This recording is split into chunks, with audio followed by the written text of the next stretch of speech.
Welcome to my favorite place in the world. As you can tell, I'm in Moab, and I'm here with my buddy Steve, who's behind the camera. He says hi, and of course I'm here with this, the new 2025 Mercedes-Benz G550. And this is a luxury car that cruises up and down Hollywood Boulevard, but really it's designed for this. Of course, at $170,000, not a lot of people take it into the great outdoors, but we're going to do two obstacles today and see just how good this is off-road. We're going to start with the frame bender, and then we're going to go up one tree hill. Now, of course, this vehicle is known for being the most rugged Mercedes built, and we're going to test that today. Now, for 2025, in this model, they have taken out the V8 and they have put in a straight six turbo. That's a mild hybrid that produces about 400 horsepower. Now, a lot of you might be thinking to yourself, a G-Wagen without a V8, that's sacrilege. Well, you can still get the AMG with the V8. Now, what makes it so unusual is that it has every off-road goodie. So Mercedes has designed good approach angle. Come on over here, Steve. It's got, for all you Hollywood types, full-on skid plate underneath. It's got, of course, this bull bar, great departure angle. The one part that's not so great, 9.5 inches of ground clearance. So I have not aired down because I'm going to need all the ground clearance I have. And luckily, Mercedes loaned me this one with some Falcon Wild Peaks, basically some, I'm going to call them mild all-terrains, good on the road, but certainly worthy of a Moab run. So Steve, hop in the G with me, and let's show them what makes this such a good off-roader.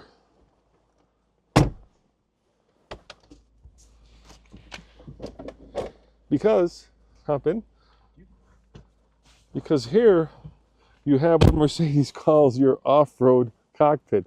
In other words, you have not one, not two, but three locking differentials, a low range, and then of course, full off-road things like cameras, which help you see across the hood, even though the hood's not all that hard to see over, unlike some of the trucks. And of course, you got this thing where you can see where the wheels are. It makes the hood go away. I like the other view better. Where's my other view? I like this view better, kind of seeing which is forward. Tells you, you know, whether you're 10, 20, or 30, or 50. We're 56 degrees up a steep slope. You've got things like off-road cruise control, which we won't be using. And then, of course, what you have is somebody who's done this a lot. So let's go try this thing out, Steve, huh? You think it's going to be good off-road?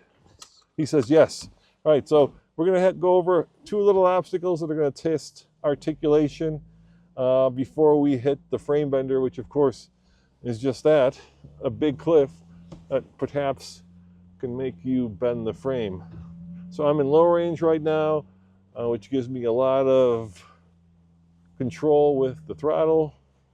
And here we are. We're going to head up to the first obstacle. This is just a nice little articulated section that kind of warms you up for the main event, which is the frame bender and one tree hill. Now, I can't see anything over the hood, but see right there, I can see what's going on. Now, Steve, why don't you hop out and go film me, and let's see if we hit anything going over this. All right, now I'm there, and Steve is out there. Hey, Steve, I'm going to honk the horn to sync the cameras. Huh? I'm just syncing the cameras. I'm syncing the cameras. I'm syncing the cameras. Don't worry about it. Yeah. Yeah. Well, as you can tell, Steve is a friend of mine, and he is an attorney by training and not necessarily an off-roader. So this is all new to him. And I got to say, I just took him up and over Baby Lion's back, and I was so proud of him because he was not afraid, as one might be. All right, so first little articulated section here. Let's see how this thing does. I've got right now the center locker and the rear locker locked, which is probably all I need for this stretch of fins and things. And right now, lots of control with the brake. A little bit of sliding. It rained all day here, so the tires are a little goopy from the sand. But yeah, that was easy. and didn't hit anything on the back either. Yeah, pretty good. So that's one kind of area. Poor Steve. I don't think he's ready for this kind of off-roading. And we're going to do another one. He's doing his best. That's so great. I'm so grateful that I have friends who've got a sense of humor and are willing to help out, because normally I'd be doing this by myself, and that would not be as much fun. And Steve, like I say, is more of a urban person than a country person. Not that he's not, doesn't like the great outdoors, but he spends most of his time in Chicagoland, where he now has retired from law and works as a grade school teacher. How cool is that, huh? All right, here we go. All right, Steve, come on ahead of me. Now, here's the thing. I can't see anything over the hood. So normally I would have somebody spot me here, but I think I've done this enough where I don't have to be spotted. Oh, don't walk in front of the car. All right, now I can see what I'm going over. All right. Yeah, no worries. Easy peasy. This thing is handling like a champ. But then again, a lifted Subaru could do this. All right, you want to hop in, dude? All right, hop in. Nice. All right, I was just telling you how proud I am of you. This is your first time off-roading. You don't have to buckle up. We're not going that far. So we're just going to go down to the frame bender here. And what you'll see is how the trail kind of goes over this very steep hill. And then in the middle of that hill, there is a drop. And so what I need you to do is film me, but I'll open that window and you got to tell me how close my front wheels are to the drop. Okay. Because what I want to do is just gently drop over the ledge and not go flying over it, because then if I do actually go flying over and I hit something, I will definitely do some damage to this very expensive car. All right. And then you can go over on this side. On the right side? Yeah, on the right side, and just film me. So as you guys know, this G basically competes with cars like the new Defender Octa. Actually, I think the Octa competes with the G. It's kind of in its price range. And to a lesser extent, the Ineos Grenadier. I mean, think about the Grenadier as a cheaper version of this, because this is, like I said, is $170 before tariffs. I don't know what's going to happen with the tariffs. But Grenadier is just shy of $100,000 currently. All right, you want to jump out and kind of look at the ledge, and then kind of tell me when I'm about to go over it, would you? And make sure you film me. Yep, lower the window. I'll lower the window. Where's the ledge, Roman? Right there? You see the ledge? Yeah, that's huge, right here. Yeah, that's the ledge. You saw. Yeah, stay on my right. All right, you want to get next to me? All right, go on this side. Good thinking. Man's a photographer. Natural. Man is a natural. I won't run him over. So, like I said, competes with the Defender, Octa, and of course the Ineos Grenadier. Now the Ineos Grenadier, you can lock up all four.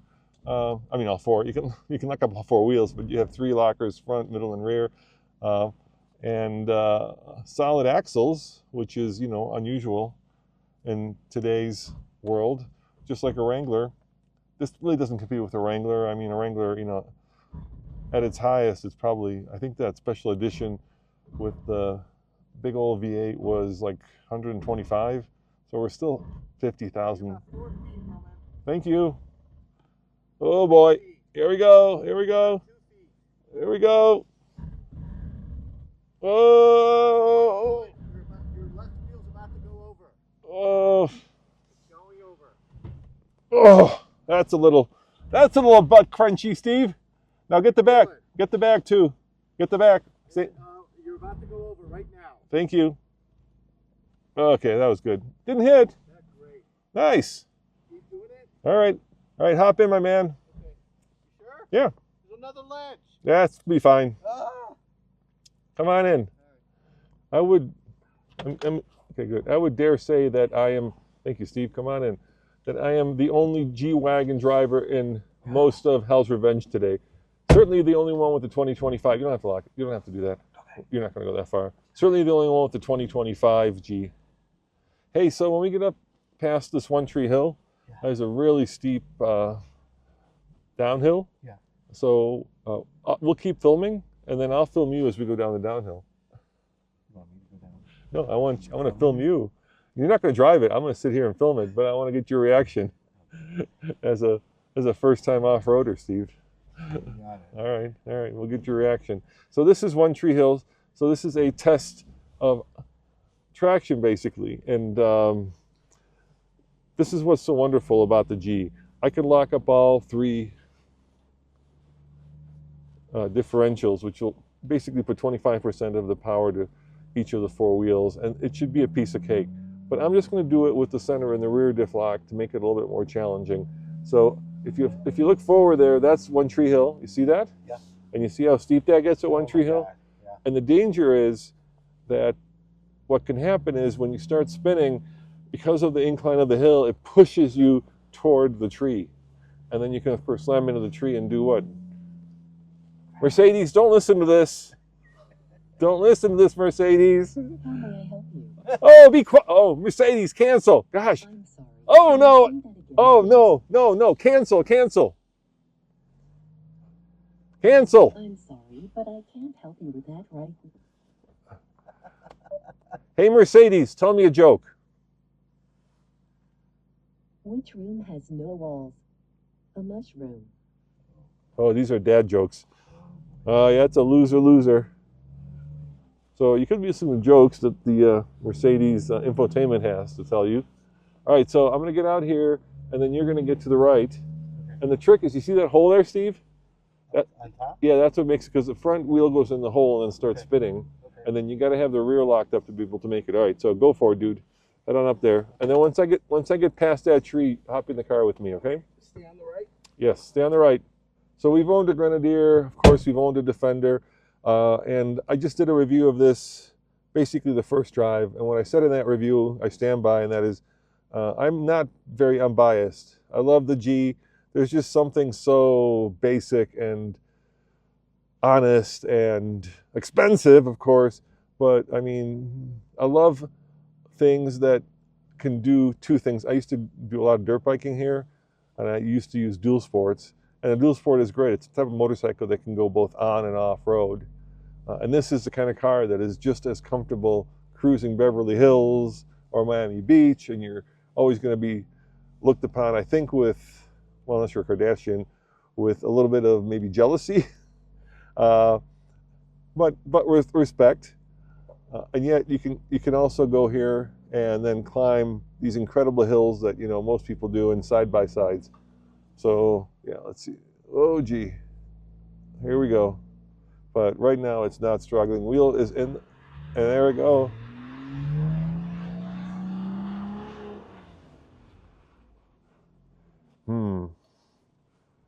Try it again with a little bit of momentum.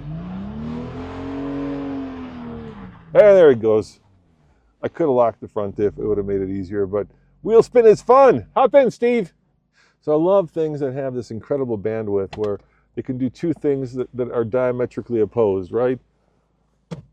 Comfortable on the street, there you go, sir, and ultimately capable off-road. And the Grenadier, which we had here, oh, it must have been about this time last year before we sold it, was interesting because it was really incredible off-road. In fact, it was so good that this is Fins and Things, and I think this is rated as a 4, but we took that into Hell's Revenge, which is a 6, and it completely killed it. But then driving I-70 at 80 miles an hour, which by the way is a speed limit, back to Colorado, that thing like wandered all over the road with that more traditional steering setup. And the G can do both. Now, I'm sure I could take this into Hell's Revenge, but because the Grenadier was ours and this belongs to, you know, MB, don't say anything, I didn't want to risk it because I treat these cars with a lot of respect, but I'm sure if we took it into Hell's Revenge, it would be fine. But with the $170,000 car, if you do hit something, you're going to do, you know, a lot more expensive damage than if you just do it to a Grenadier. It just feels a little bit less posh and a little bit more off-roady. And that's, I think, the biggest issue I have with this car.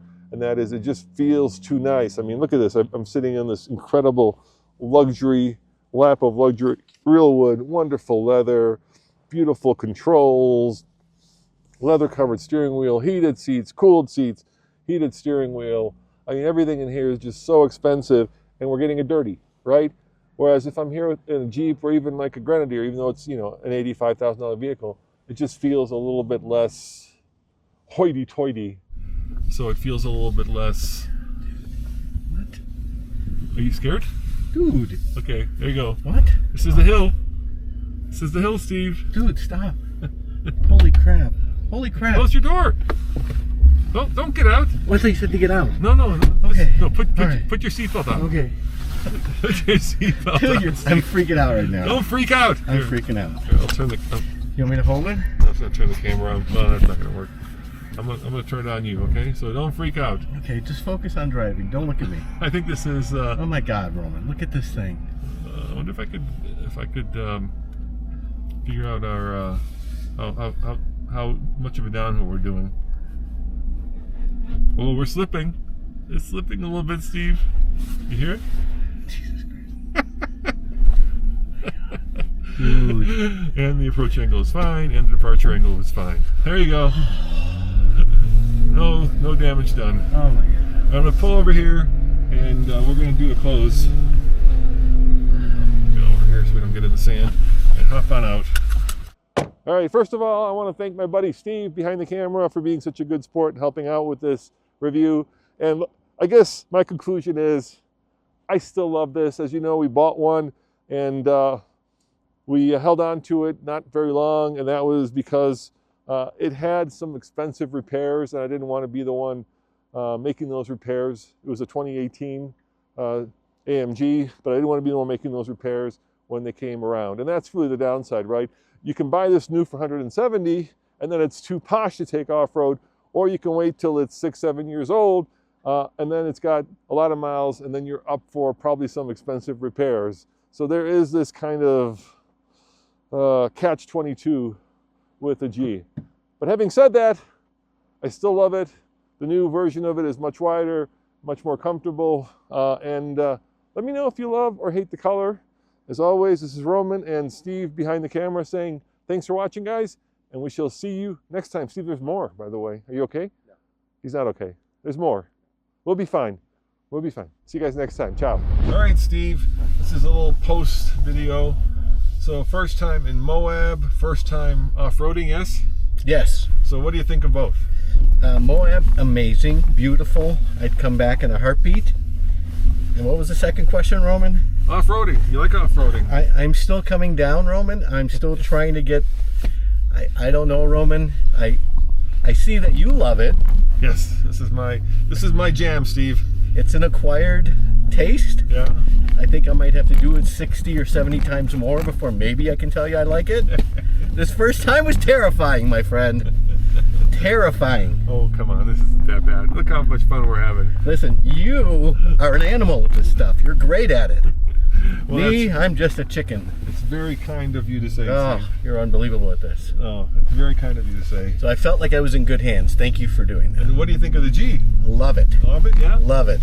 I would never take it on this course again, but I love it. It's been great. How many miles have we done? 1,500? Yeah, so we picked it up in San Francisco and then drove it down the Pacific coast, went to the Hearst Castle, and then went to LA, and then eventually went to Vegas, and then came out here to do a little bit of off-roading. So I'm very grateful that Mercedes lends us these cars, because obviously 170,000 is a little bit over TFL's budget. Even though if I could, I would. Yeah. Don't tell my wife. Great car. Yeah, yeah. And we're about to go do what we affectionately call the ass scratcher. Is that what it is? Yeah. And this is a very steep kind of sandy downhill. It's not that scary from inside, and the trick is to not hit the. Oh, whoa! Yeah, there you go. Not hit the back of the car. Now you're in here, so there's no one to film it, but we'll hear it. I'll open up the window and we'll hear if we scratch the back of it. All right, you ready? I actually was down here before at the bottom of this, and I saw a guy who turned his wheel the wrong way, completely snapped his oh no, front axle. Oh my God. And one wheel was like this, and the other wheel was like that. So, dude, we're like 34 degrees. This is nuts. Holy cow. 36 degrees. We're gonna go deeper. Oh my God, 40 degrees. Yeah, they're little beepers. Yes, I know. All right, here we go. This is the ass scratcher. What? That wasn't it? No, this is Oh it. Christ. So we'll hear it. I'm sorry. We'll see if we'll hear it if we scratch. And I think if we hit, we'll probably hit the rear. 34, 38, 41, 44, 48, 52, 56 degrees. Jesus. Oh my God. It doesn't show on camera. Let's see if we scratch. That'll be the hitch. Didn't scratch.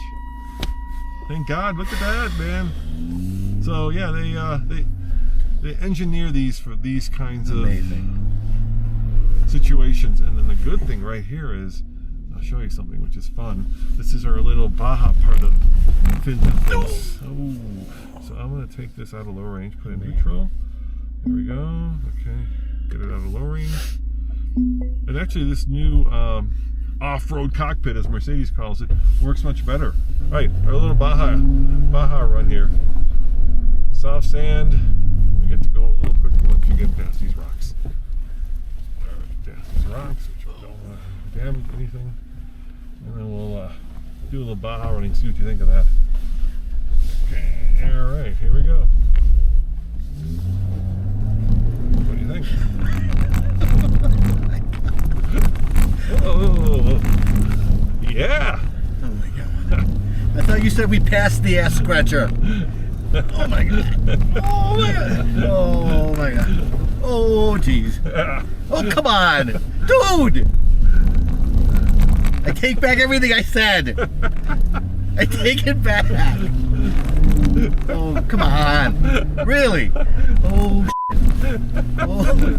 Oh my God. It's a one-way. Oh my God. That's the end of it. Oh my God. Well, there you have it, guys. Oh my God. Thanks for joining me and Steve on another off-road adventure, and thank you to Mercedes. And thank you guys for watching. We'll see you next time. A double chow. Bye. You know, there's a wall. There's a really hard obstacle over here. Don't do it. No? No. I want to do it. Oh, I'm like so I would kill to do it, but it's got this incredible breakover, and this has the exhaust pipes that are kind of tucked in underneath. But I would definitely do it. It would definitely do it. It just might tear off an exhaust, or like bend a exhaust. Or cause me my pants. Cause you to poop your pants. This is a family show, my man. You're not recording, are you? Well, we're recording. Oh no! That little red light means we're recording. Oh man! We're recording. Of course we're recording. Christ. Yeah. Grapes. Yeah. So this is where I think we could do some damage, and I'm not going to risk it once again. If you guys, let's start a GoFundMe for Roman to buy his dream car. If we're going to do that, we might as well just get the AMG, right? Why get the 6-cylinder? Why not just go all the way and get the twin turbo V8? 400 horsepower, that's a pittance. Can we start a GoFundMe for my What's your dream? medical needs and my psychiatric needs after this? Oh my gosh. Oh my gosh. We're back to the road. All right, triple chow. Bye.